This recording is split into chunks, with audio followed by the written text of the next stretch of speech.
The Ranveer show clips में आपका स्वागत है। YouTube का एक इकलौता चैनल जहां आपको हर चीज के बारे में नॉलेज मिलेगी। Okay, any more basics? Scalp बहुत ही बेसिक है, सिंपल है और लोग सोचते नहीं है और करते नहीं है। स्कैल्प आपके चेहरे के स्किन से रिलेटेड है? बहुत 100% रिलेटेड है। जी। तो आपका अगर इधर डैंड्रफ है जो आप स्क्रैच करोगे तो इसमें बर गया नेल बेड में, तो वो देखो आप, और फिर आप ऐसा बोलोगे तो चिप चिप हो जाएगा।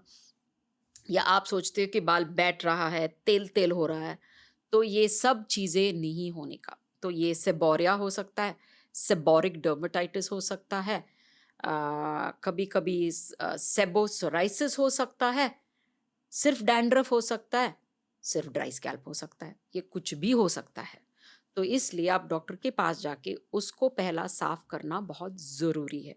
स्कैल्प साफ रखेंगे तो ही स्किन साफ रहेगा। जी। और दूसरा चीज़ है, स्कैल्प का ऑयल बढ़ रहा है तो इन्फ्लेमेशन उसके साथ बढ़ेगा, तो आपको वो भी ध्यान में रखना इम्पॉर्टेंट है। तो बाल धोना पहला, दैट इज़ वेरी इम्पॉर्टेंट। और बाल रोज धोने से बाल नहीं झड़ते हैं, वो और भी इम्पोर्टेंट है जानना। बॉयज को ये अक्सर बोला जाता है कि बॉयज को ज्यादा डैंड्रफ के प्रॉब्लम होते हैं, स्पेशली टीनेज में। क्योंकि ऑयली, इधर ऑयल ज़्यादा होता है क्योंकि आपका टेस्टोस्टेरोन टीनेज में ज़्यादा है, तो ऑयल ग्लैंड ज़्यादा प्रोड्यूस करते हैं। जैसा मैंने बोला है, स्कैल्प में बहुत ऑयल ग्लैंड है, इसलिए ज़्यादा प्रोड्यूस होता है। और जिधर ऑयल ज़्यादा है वो आपका डैंड्रफ जो एक ईस्ट जैसा है, वो ऑयल ऑयल ही खाता है, उसका खाना है ऑयल, तो वो बढ़ जाता है। और बॉयज ये सोचते हैं कि हम रोज शैम्पू नहीं करेंगे, क्योंकि सब बॉयज को आजकल 12 ईयर बॉय को भी ये लगता है कि बाल जा रहा है। हाँ, तो बाल नहीं धोते हैं, पता नहीं किससे वो सुना है, तो इसलिए वो डैंड्रफ और कचरा हो जाता है उसमें। फिर सब लोग, जैसा आपने बोला है, जिम कर रहे हैं, तो उसके वजह से और इधर स्वेट होके और कचरा हो रहा है और वो भी वही बैठ रहा है। फिर आप लोग जेल वेल डालते हो, वो भी उसके ऊपर बैठा है और कचरा हो रहा है। तो scalp, unless you clean it up, it will affect your skin and hair. So please clean the scalp. जी। और इसकी वजह से बैक एक्ने, बट पे एक्ने, जो बम पे एक्ने होता है, बैक पे होता है, शोल्डर पे होता है, फर्स्ट देखो आपकी स्कैल्प क्लीन है। टीनेज में हमें बताया जाता है कि एटलीस्ट मेरे आसपास के सारे लोगों को यही रूल बताया जाता था और हम सभी ने यही फॉलो किया था, and it worked for many guys. मान लो अगर आपको डैंड्रफ हो रहा है तो हफ्ते में एक बार at least anti dandruff shampoo use करना चाहिए, और बाकी जब आप वो हेयर वॉश करो तो थोड़ा सा माइल्ड शैम्पू होना चाहिए। तो आपको ये समझना चाहिए कि डैंड्रफ एक ईस्ट है जी। और वो ग्रो हो रहा है एक्स्ट्रा। आपका नॉर्मल ईस्ट ही है, वो जो एक्स्ट्रा ग्रो हो रहा है उधर, बिकॉज या आपने वॉश नहीं किया या आपका तेल ज़्यादा है उधर, जैसा मैंने बोला ऑयल ज़्यादा है, इसलिए एक्स्ट्रा ग्रो हो रहा है। अभी जो भी ईस्ट है या फंगस है, उसको आप रोज़ नहीं मारेंगे, उसको ग्रो होने देंगे, एक दिन मारेंगे, ग्रो होने देंगे एक दिन में, तो वो क्रॉनिक डैंड्रफ, मतलब वो लंबा चलेगा, जाएगा ही नहीं। तो प्लीज़, जब भी डैंड्रफ है और एंटी डैंड्रफ शैम्पू डॉक्टर ने दिया है या आपने खुद खरीदा है, सोचो जी। ओवर द काउंटर, उसको एटलीस्ट एक 21 डेज, 3 हफ्ते के लिए रोज यूज करना। रोज यूज करना, ताकि वो एक्चुअली ईस्ट पूरा कंट्रोल हो जाए। जी। फिर चाहिए तो आप 3 दिन में एक बार या हफ्ते में एक बार यूज करो उसको कंट्रोल में रखने के लिए, लेकिन पहला नहीं तो ट्रीट ही नहीं होगा। अब 2-2 दिन करके निकालते रहोगे तो। और बहुत ज्यादा डैंड्रफ है, पीठ में सब छोटे छोटे वाइट बॉइल्स जैसा है, तो आपका वो फंगस बहुत ही है, वो ईस्ट बहुत ही है। जी। तो डॉक्टर के पास जाके कभी कभी ओरल दवाई लेने से, कभी सिर्फ 2 दिन के लिए देंगे, कभी पल्स थेरेपी बोलते हैं हम, अभी 10 दिन के बाद देंगे, कभी कभी लगता है कि बहुत ही खराब है तो 1 हफ्ते के लिए देंगे। ऐसा आपने ओरल दवाई लिया तो वो बहुत कंट्रोल में जल्दी आ जाएगा और ट्रीट हो जाएगा। तो इट इज़ वेरी इंपॉर्टेंट कि वो डैंड्रफ नहीं रहे। और डैंड्रफ के टाइम पे प्लीज तेल लगा के मसाज मत करना। क्योंकि आई पर्सनली फील कि मैं भी डैंड्रफ के प्रॉब्लम से गुजरा हूँ टीनेज में। आपको एक्ने है तो होगा ही शायद, रिलेटेड है कि शायद ऑयल प्रोडक्शन ज्यादा है। पर ये जो तेल की आदत मेरे बचपन से थी, आई पर्सनली फील कि अब जो मेरी हेयर की हेल्थ है, डेफिनेटली पार्शियली जेनेटिक है, पर कुछ तो रोल रहा होगा। Beautiful hair you have. कुछ तो मतलब मेरे बाल झड़ते नहीं अभी, तो मैं बॉडी का ख्याल टच हाँ मतलब है नहीं बढ़िया, शायद बगीरा हाँ, is made बगीरा, of हाँ। पर हाँ। तेल को लेकर ना मैंने अलग अलग चीजें सुनी हुई है। कुछ कुछ लोग कहते हैं कि बिल्कुल नहीं लगाना चाहिए। भारत की मम्मियों से जाकर आप ये कहिए। नो, मैं तो मम्मियों की फेवरेट हूँ हमेशा, प्लीज लगाइए तेल। हाँ मेरा भी मानना ये है कि या स्पेशली और ये ना, ये मैं इंस्टाग्राम पर बहुत ज़्यादा कहता हूँ, और फिर आने वाले 3-4 हफ्तों के लिए लोग वही तेल के बारे में पूछते हैं मेरे लिए, और ये मैं रिकमेंडेशन दे रहा हूँ, पर अगर आपको नहीं लेनी है मत लो। पर एक आयुर्वेदिक तेल है जिसका नाम है महाभृंगराज, जो एक्चुअली हेयर ग्रोथ से रिलेटेड है। आयुर्वेदिकली ब्रांड का नाम नहीं है, बस तेल का नाम, जैसे नारियल का तेल होता है उसी तरह महाभृंगराज तेल।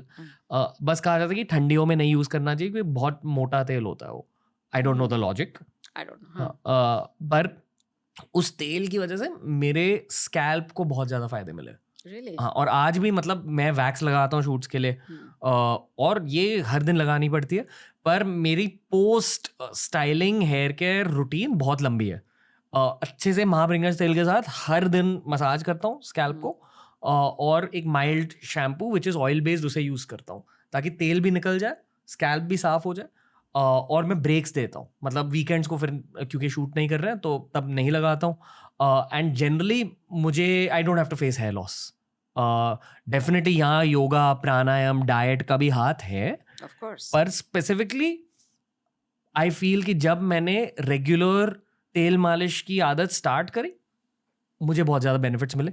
दिस इज वेरी इंपॉर्टेंट जी। तेल के लिए, ओके, तेल और बाल के लिए। वन, जब भी आप तेल लगाओ क्लीन स्कैल्प पे लगाओ। हमारा ये है बचपन से कि नहाने से पिछला दिन तेल लगाओ, राइट?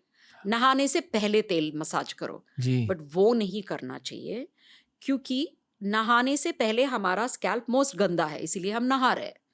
और आप उसमें तेल डाल के अच्छे से मालिश करोगे तो आपका सर का तेल, खुद का सर का तेल, स्वेट प्रोडक्ट, सब तो अंदर डस्ट, पोल्यूशन, सबको आप धकेल रहे हो अंदर मसाज कर करके। जी। सो उसमें एक चीज हो जाता है फॉलिक्यूलाइटिस, मतलब इधर छोटा छोटा पिंपल जैसा हो जाता है बाल में, स्कैल्प पर पिंपल। करेक्ट। तो वो नहीं करना चाहिए। लेकिन तेल कैसा लगाना चाहिए? बाल में लगाना चाहिए आपका तेल। बाल के लिए तेल बहुत जरूरी है, क्योंकि जो भी स्कैल्प में प्रोड्यूस हो रहा है तेल, वो लंबा तक नहीं आ रहा है ना, और ड्राई किधर हो रहा है? एडजस्ट में। ड्राई थोड़ी इधर हो रहा है, जी जी जी। एडजस्ट में हो रहा है। तो आप बहुत सारी तेल लगा के ऐसा मसाज करो, so you are combing the cuticles, उसको एसी डायरेक्शन में मसाज करो ताकि वो सब अच्छे से नीचे आए। आप तेल लगाओ। We did a lot of scientific studies on तेल, तो उसमें हमने देखा है कि वो शाफ्ट पेनिट्रेट करता है तेल। ऐसा नहीं कि ये शाफ्ट मर गया तेल डाल के यूज नहीं है, बोलते हैं ना। शाफ्ट मतलब जो हेयर की बॉडी होती हेयर है। की ये है, ये शाफ्ट है, जी ये जी जी। रूट है, अंदर में अगर खींचू तो उसके अंदर रूट है, ये शाफ्ट है। सब बोलते हैं ये मर गया है, ये ऑफ कोर्स मर गया है, इसमें जान नहीं है, लेकिन तेल इसके अंदर जाता है। और इसका जो बाहर की लेयर होते हैं, जो केराटिन हम बोलते हैं, वो रफ हो जाता है, इसीलिए आपका बाल रफ हो जाता है और बाल में शाइन चला जाता है। क्योंकि केराटिन अगर एक अच्छे से ऐसा नहीं बैठा है, ऐसा ऐसा ऐसा उठ गया है, तो वो लाइट को इक्वली बाउंस नहीं करेगा, तो शाइन नहीं दिखेगा। जो बाल का केराटिन अच्छा है, बाल हेल्दी है, उसमें शाइन रहता है, उसके लिए तेल चाहिए। सो यू कैन अप्लाई तेल, ऑफ कोर्स। तेल आपको पसंद नहीं है तो डीप कंडीशनर अप्लाई करो, जी। Which is cream format of it. तो तेल लगाना बाल में, सर में नहीं। सर में अगर आप यू एंजॉय तेल massage because it increases blood supply, the nerve endings are there, so it's very pleasurable, you love doing it on a clean scalp. तो बाल धो के ड्राई करके जब स्कैल्प क्लीन है तभी आप चंपी के लिए जाना या मसाज के लिए जाना। अगर आपका स्कैल्प ड्राई है और आपको पक्का पता है जो फ्लेक्स है ड्राइनेस है और डैंड्रफ नहीं है, वो आपके डॉक्टर ने बोल दिया, फिर ऐसा लोग होते हैं जो हफ्ते में एक बार भी वॉश करते हैं तो उनका स्कैल्प एकदम क्लीन रहता है जी। तो वो कर सकते हैं तेल मसाज। बट अगर आपको ऑयली स्कैल्प है, सिंस ये एपिसोड एक्ने के बारे में, एक्ने प्रोन स्कैल्प है, डैंड्रफ है, तो प्लीज आप स्कैल्प में तेल डाल के मसाज मत करना गंदे स्कैल्प पे। बाल में तेल लगाना जिधर जरूरी है। तो बेसिकली सिर्फ नहाने के बाद आपको मालिश करनी चाहिए क्लीन स्कैल्प पे। क्लीन स्कैल्प पे। पर नॉर्मली तेल का मेन फंक्शन शाफ्ट के लिए होता है, Correct. शाफ्ट को ज्यादा मॉइस्चराइज करने के करेक्ट, लिए तो होता वो आप नहाने से पहले लगा सकते हो है जी। और वो शैम्पू से भी प्रोटेक्ट करता है। आपके उधर हार्ड वाटर है, वाटर अच्छा नहीं है, तो वो सब प्रोटेक्ट करेगा बिकॉज ये। और दूसरा चीज जो बहुत इंपॉर्टेंट है, तेल डालने के बाद आपको ऐसा लगा है कि बाल और ड्राई हो रहा है। बहुत सारे लोग मुझे आके ये बोलते हैं कि मैं तेल डालती हूँ उसके बाद मुझे लगा है और ड्राई हो रहा है। दैट इज बिकॉज आप सोचते हो मैंने तेल डाला और आप शैम्पू 3 बार करोगे, 2 बार करोगे, क्योंकि आपको लगता है वो तेल निकलना चाहिए, जी उसके वजह से ड्राई हो रहा है। तेल डालने से नहीं ड्राई होता है बाल। तो आप तेल भी डालो तो आप तेल डाल के बाद में एक ही रिंस शैम्पू चाहिए, बस वो जाएगा तेल और जितना जरा सा कोट रहना चाहिए वो रहेगा, विच इज अच्छा है। इसलिए आप ऐसा तेल चूज करो जो आपको फ्रेग्रेंस पसंद है या वो डाल रहे हो तो थिक ना लगे, जी तो you choose that kind of an oil. तो ओके यू डोंट ये मत करो कि तेल डाला है करके मैं 3 शैम्पू 2 शैम्पू डाल के उसको घस के निकालूंगी। So that's what makes it dry. आप ये मानते हो कि लॉन्ग टर्म में तेल डालने की वजह से हेयर की हेल्थ बढ़ती है? हेयर टूटता कम है, स्प्लिट एंड्स कम हो जाता है, हेयर का शाइन बरकरार रहता है। आप ऐसा सोचो कि स्किन के लिए मॉइस्चराइजर जो काम करता है, हेयर के लिए तेल वो काम करता है, कंडीशनर वो काम करता है, जी। वो डीप ट्रीटमेंट्स जो करते हैं सैलून में कंडीशनिंग, वो काम करता है। अगर आपको ये क्लिप अच्छा लगा तो ऐसे ही 1000 क्लिप्स अपलोड किए गए हैं इस चैनल पर, बस देखते जाओ और सीखते जाओ।